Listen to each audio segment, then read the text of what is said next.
शेतकरी आणि सेंद्रिय खतं शास्त्रीय दृष्ट्या कशी वापरायची याचं मी एक प्रेझेंटेशन बनवतो. मग आपण आपल्या कार्यकर्त्यांचे 4 ग्रुप बनवूया, त्यांना गावं वाटून देईल, ते त्या गावात जाऊन प्रेझेंटेशन देतील. ओके?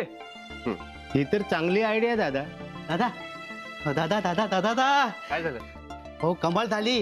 हो कमाल म्हणजे काय, आपण जिंकलो असं समजा. हे बघा, हे लेटर बाहेर पोस्टमन होतं ना, त्याने दिलं. अहो आपल्या महिला रोजगार केंद्राचं लय कौतुक केलंय त्यात. आपल्या रोजगार केंद्रातल्या बायकांनी बनवलेल्या वस्तू मुंबईला मोठ्या प्रदर्शनात पाठवल्या होत्या. तिथे त्यांना लय चांगला भाव मिळालाय आणि त्या वस्तू मुंबईतल्या लोकांना लय आवडल्यात. खरंच ही खूप मस्त बातमी आहे. मग उगाच काय ओरडत आलो? ही आनंदाची बातमी आईला कळवायला हवी आणि रमायांना सुद्धा कळवायला हवी, कारण स्वयंरोजगार केंद्र उभारण्यामध्ये त्याचा खूप मोठा वाटा आहे. हा हा, सांगा सांगा. इथे बसल्या बसल्या मुंबई काबीज केली म्हणावं त्यांना.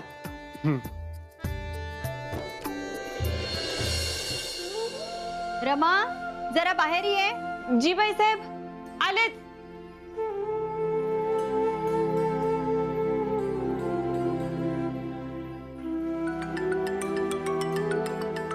गेला केअरटेकर बाई मोबाईल विसरून इथंच.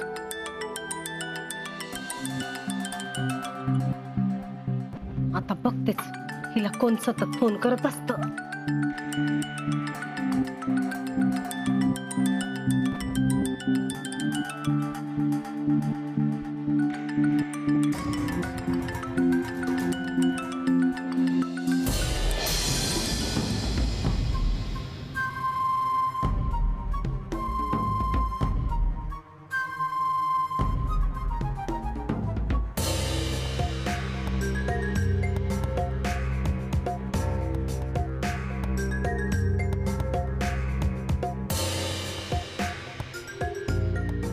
करू बाई आता याचं. हा मोबाईल पण ना या रमासारखाच आहे, नुसतं पुढं पुढं करत राहतो. पडला ना पाण्यात. मग आता आग गेलेला दिसतोय आता कामात.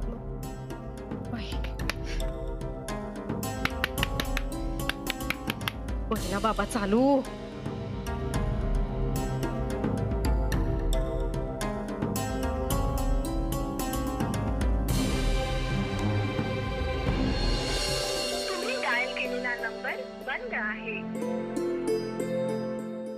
मगाशी तर फोन लागत होता, आता फोन पण लागत नाहीये. कुठे ठेवला रमायाने फोन?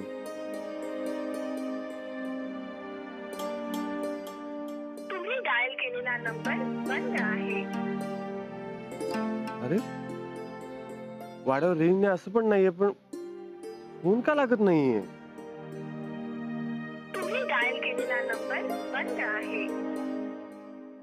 रमा, मला तुमच्याशी बोलायचंय. ही आनंदाची बातमी तुमच्यासोबत सेलिब्रेट करायची आहे.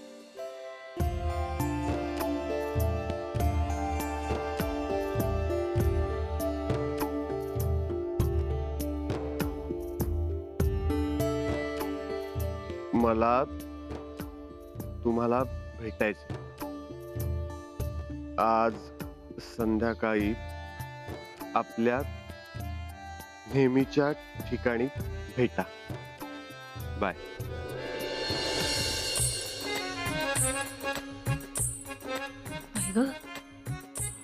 मोबाईल चालू बी होत नाही.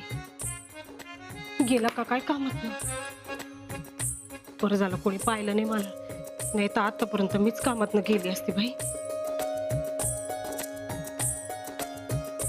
सुमे, हा अगं बाहेर काय गंमत झाली कळली का तुला? आता तुम्ही बाहेर जाऊन काय सिक्रेट मध्ये बोलतात तर मला काय कळणार काय गंमत झाली. अगं मी सांगते ना. अगं आपल्या रोजगार केंद्राच्या वस्तूंचं मुंबईत लई कौतुक झालं बघ. एवढंच ना? अगं त्या समध्या वस्तू विकल्या बी गेल्या आणि खूप चांगले पैसे बी आले.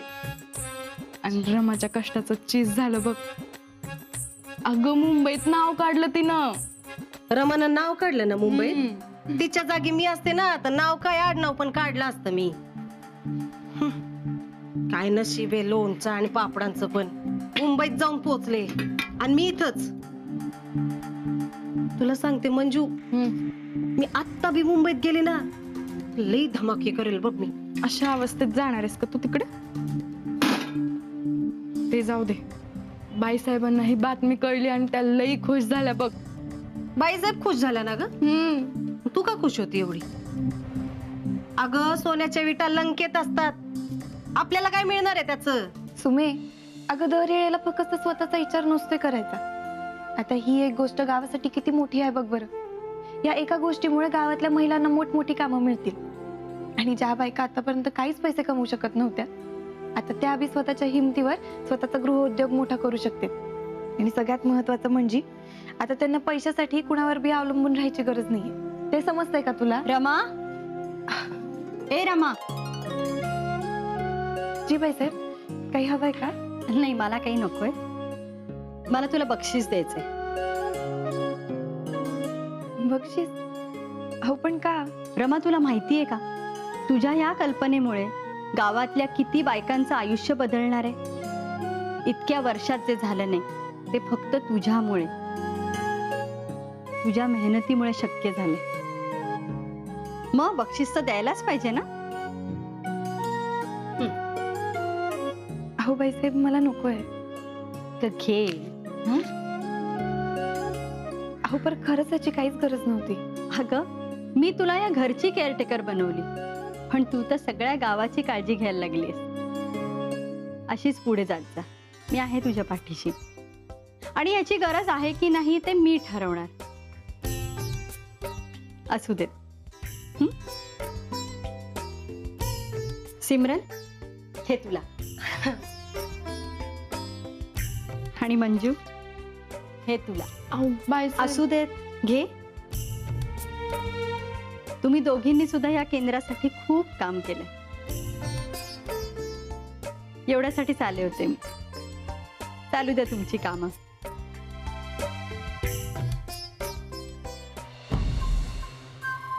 सुमे, अगं तुला काही काम न करता बक्षीस मिळालंय. आता तरी चेहऱ्यावर हसू आण. किती मिळाले? 200. आणि तिला किती मिळाले?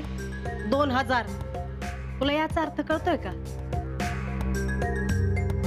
बाईसाहेबांनी आपल्याला लायकी दाखवली. अगं प्रेमाने दिलेल्या गोष्टीला अशी नावं ठेवू नये. आणि बाईसाहेबांनी तुला 10,000 दिले असते ना, तरी बी तुला ते कमीच पडले असते. अगं जे मिळतंय ना, त्यात समाधान मानायला शिकता. मंजू, मी आलेच जरा.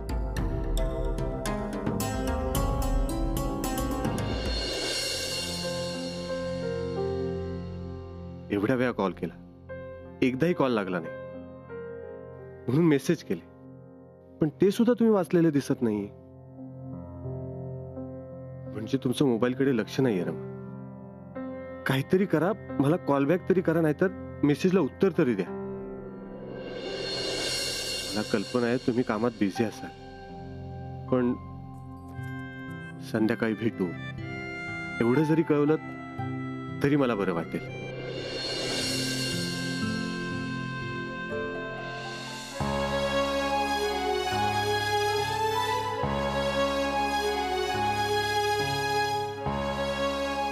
ह्याला काय झालं आता? अगं इथं काय खुडबुड करत बसलीस? अगं मंजू, ते फोन. हा, छोट्या मालकानं फोन करत होतीस का? मग झालं का बोलणं? अगं नाही ना, हा फोन बघ ना, आधी असं कधीच झालं नाहीये बघ. अगं धीर धर की जरा, छोटे मालक दुसऱ्या कोणाशी तरी बोलत असते. अगं नाही नाही, तसं नाहीये. ते मोबाईल मध्ये आकडे दिसतात ना, ते बी दिसत नाही, काहीच दिसत नाही. तू बघ नाही का बघ. अगं मला काही जमत नाही यातलं. त्यात हा लय भारीतला फोन आहे ग. मग आता काय करायचंय?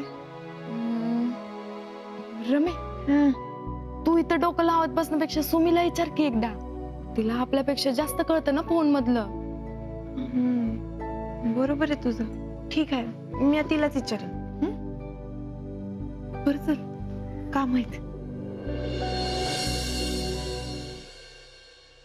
तुम्हाला प्रश्न पडला असेल की इतक्या तडकाफडकी मी तुम्हाला इथे का बोलवून घेतलं. आम्हाला वाटलं वाड्यावर काहीतरी काम असेल म्हणून बोलावलं असेल, म्हणून तडकाफडकी आलो. मला तुम्हाला एक आनंदाची बातमी द्यायची, आणि ही बातमी गावामध्ये कोणालाही समजण्याआधी तुम्हाला समजावी अशी माझी इच्छा आहे. कारण ह्याच्यावर तुमचा पहिला हक्क आहे, म्हणून इतक्या तडकाफडकी बोलवलं. या रोजगार केंद्रातून तुम्ही जे पदार्थ बनवलेत, ज्या वस्तू बनवल्या, त्या सगळ्या विकल्या गेलेत आणि त्या सगळ्या आवडल्या सुद्धा. मुंबईमध्ये खूप चर्चा आहे त्याची. म्हणूनच माझी एक मैत्रीण आहे शालिनी, पत्रकार आहे. ती तुमची मुलाखत घ्यायला येणार आहे आणि तुमचे फोटोही पेपरमध्ये येणार आहेत. ही कल्पना रमाने दिली नसती तर आज हे काहीच घडलं नसतं. बस इतकंच सांगायचं होतं मला. बाकी रमा बोलेलच तुमच्याशी. रमा, अहो कल्पना जरी मी मांडली असली तरी तुम्ही समध्यांनी आणि बाईसाहेब तुम्ही त्यावर विश्वास ठेवला हीच सगळ्यात मोठी गोष्ट आहे. मी आता फक्त तुमच्या तळ हातावर एक आंब्याची कोय ठेवली होती. तुम्ही समध्यांनी मिळून त्याची आमराई उभी केली. हे समद यश तुमचे, फक्त तुमचं. बाईसाहेब, मी विचार केला की हे समद कसं शक्य झालं, तेव्हा मला जाणवलं हे समद शक्य झालं कारण आपण एकमेकांच्या साथीनं एकमेकांना सावरत मदत करत समधी कामं पार पाडली. अहो लाकडाच्या मुळ्या जरी एकत्र बांधल्यात ना तरी बी ते तोडणं अवघड असतंय. इथे तर कारागीर बायकाच एकत्र आल्या होत्या म्हटल्यावर पराक्रम झाला नसता तर नवल होतं. मी कुठेतरी वाचलं होतं की तुम्हाला लवकरात लवकर कुठे पोहोचायचं असेल तर तुम्ही एकटे चालत तरी चालेल, पण तेच जर का तुम्हाला दूरवर पोहोचायचं असेल तर एकमेकांच्या साथीनं चालायला पाहिजे. आपल्याला बी तेच करायचंय. आपल्याला बी दूरवर जायचंय आणि ते पण एकमेकांना सावरत. बस एवढंच बोलायचंय मला. रमा अगं पोरी, आमच्या आयुष्यात अंधार होता, पण तुझ्यामुळे, बाईसाहेबांमुळे, रावसाहेबांमुळे आम्हाला उजेड दिसायला लागलाय. तू म्हणली तसं आम्हाला एकट्याने पुढे नाही जायचंय, एकमेकींच्या सोबतच दूरवर जायचंय आणि त्यासाठी किती बी कष्ट करायची तयारी आहे. मावशी, असं असेल ना तर आपण समधे मिळून समधी कामं पार पाडू शकू बघा. पण आता मला तुमच्या समध्यांसाठी एकच करायचंय.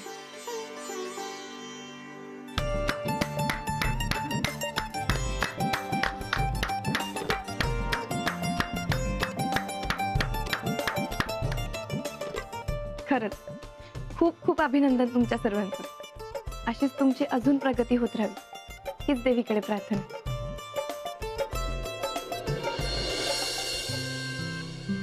मंजू, जी रमा कुठे आहेत? छोटे मालक,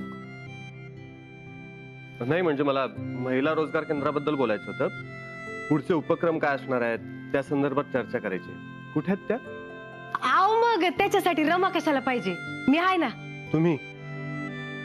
तुम्ही काय करणार? सल्ला देणार. अहो मी लय भारी भारी सल्ले देते. आता तुम्हाला काय रोजगार केंद्राच्या उपक्रमांबद्दलच बोलायचं ना. मला विचारा की मी तुम्हाला एक एक सल्ले देते की नाही बघा. नाही म्हणजे माझ्या डोक्यात लय भारी भारी आयडिया येतात, पण काय ना मला कोणी विचारतच नाही हो. पण तुम्ही रमाला कसा कामाचा चान्स दिला तसा मला बी द्या ना. मग मी बघा तुम्हाला कशी काम करून दाखवते की नाही. मी काय म्हणते आपण आतापासूनच आपण काम करायला सुरुवात नाही. करू. म्हणजे मला असं वाटतं अशा अवस्थेमध्ये तुम्ही सहज जमतील अशीच कामं करत चला. हो पण हे इजी आहे माझ्यासाठी.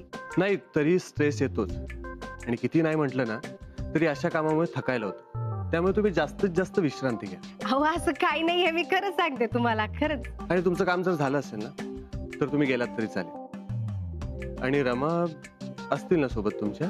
नाही का? काय बाई, ती आता केअरटेकर झाली ना. ती बाईसाहेबांसोबत गेली रोजगार केंद्राच्या ऑफिसात आणि तिथूनच घरी येईल ती. मला गेली एकटीला सोडून.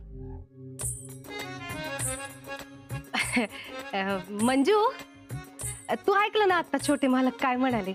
हा, मला घरी जायला सांगितलंय. तू कामाचं काय ते तेवढं बघून घे आणि हे पण ठेवून दे कुठे ठेवायचं ते. हा चल येते, मी येते. मंजू, आई आली की तिला सांगा मला यायला उशीर होईल. बाय.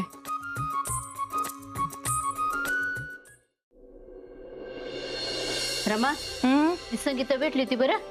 एवढी तारीफ करत होती तुझी. अगं तारीफ म्हणजे व्हायलाच पाहिजे.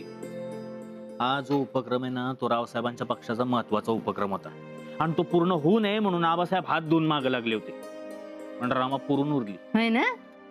आणि मुंबईमध्ये नाव काढलं म्हणजे भारीच की. हा, कापूर पेटतो ना तितक्या लवकर रमाने या उपक्रमाचं नाव केलंय सगळीकडे. मानलं बरं का रमा? अरे माझ्यामुळे नाही काय, मुळात तू होतास ना म्हणून त्या हरिदादांचं कारस्थान समोर आले. तुला सांगते मामी, या पिंट्या दादाने आणि त्याच्या मित्रांनी त्या हरिभाऊनं इतकं मारलं ना मला तर बाई भीतीच वाटत होती. अशा लोकांना बडवलंच पाहिजे, पण ते सापडले तुझ्यामुळं. हा हे पण खरंय. पण रमा, तुझ्याकडनं अशी सगळी कामं व्हावीत ना ही विरोबाचीच इच्छा असणार बघ. हा हा मग त्या हिरोबाला काय रमाशिवाय दुसरं कोणी सापडलं नाही का? मी सांगते ही रमा काय अजिबात हुशार नाहीये.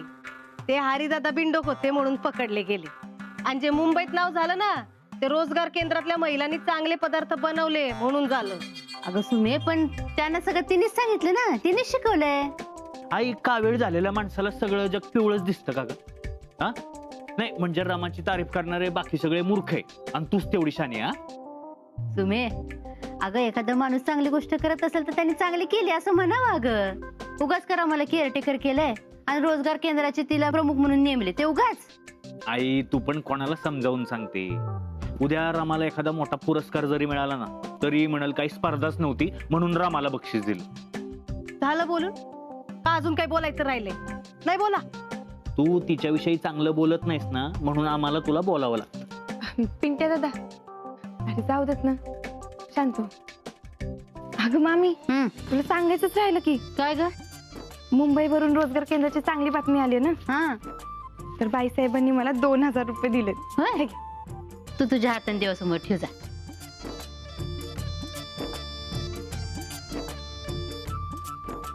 विरोबाच्या नावानं सांग बरं. सांग बरं. मला पण 200 रुपये मिळाले, पण मी नाही देणार आहे कोणाला. बाई नको देऊ, पण तोंड बंद ठेव तुझं.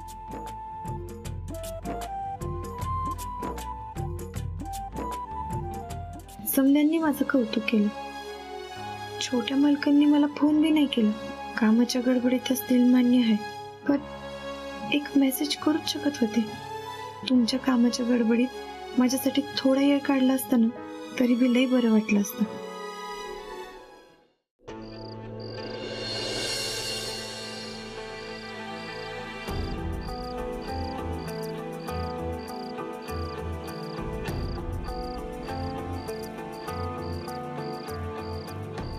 एवढ्या कुठल्या कामात बिझी आहे? मेसेजचा रिप्लाय सुद्धा नाही केलाय.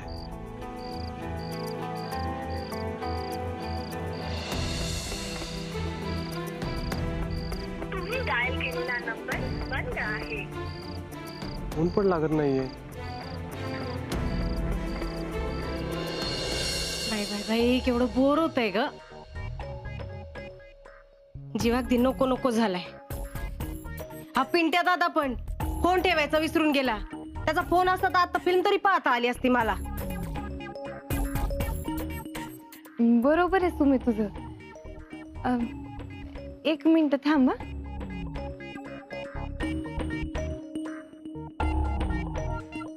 हे घे, यात दिसतंय का बघ बरं, आणि मला सांगा फोनला काय झालं ते. घे. का काय झालंय? अगं सुमे बघ ना, दुपारपासून सारखा फोन लावून बघते पण काय लागतच नाहीये. काय माहिती काय झाले. अगं पण तू असं कोणाला फोन करते सारखा सारखा? सारखी नाही ग, ते पिंट्या दादालाच फोन लावायचा होता. ते केंद्राविषयी सांगायचं होतं ना त्याला म्हणून. पण काय लागलंच नाही, बंदच पडलाय तेव्हाचा फोन. तू बघ ना एकदा, तुला फोनचा आधीपासून माहित आहे ना. बघ काय झालं ते सांग. हा अगं आता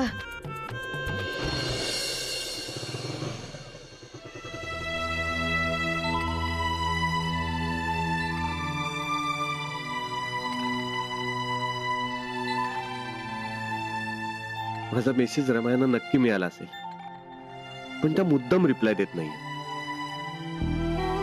त्यांना नक्कीच काहीतरी सरप्राईज द्यायचं असेल, पण त्या नक्की येणार. अगं फोनला काय नाही झालंय, ते फोन मध्ये बॅलन्स नाहीये ना म्हणून फोन लागतही नाहीये आणि येत पण नाहीये. बरं आता तू म्हणते तर असेल तसंच. हा पकड. काही हरकत नाही, उद्या जाऊन दुकानात जाऊन मी बॅलन्स टाकून आणते. हा हा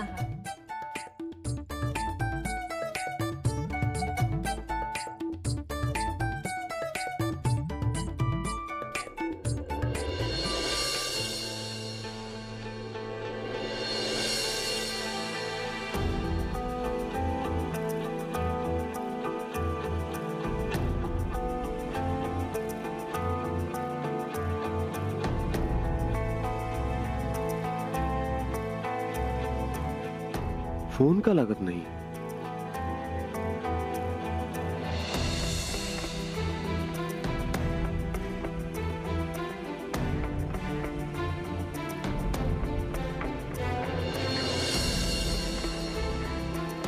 त्यांना अजूनही माझ्याशी बोलावंसं वाटत नाहीये का? मी फोन करत असेन हे माहित असूनही त्याने अजून फोन चालू नाही केलाय. का असं करत असतील रमा?